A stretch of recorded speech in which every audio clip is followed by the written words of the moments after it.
My dear child, I want you to start your day with Jesus' name. Dear Lord, this morning I don't want to chase success before seeking you because I know that when my heart is aligned with you, everything else finds its proper place. Thank you for the breath you have given me today. Thank you for the strength you begin again. And thank you for every unseen way you are working in my life. Father, fill me with courage for every challenge I will face. Give me peace that remains steady even when circumstances change.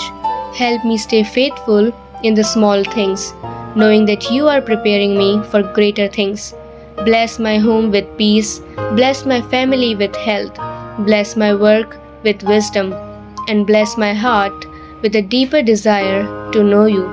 Whatever happens today, let my first response be prayer, not panic. Let my first thought be faith, not fear. And let my greatest goal be to honor you in everything I do. Thank you for loving me with an everlasting love. I trust you with this day, and I know you will never fail me. In Jesus' precious name, Amen. If you are starting this day with Jesus, comment, Amen. Jesus is my peace.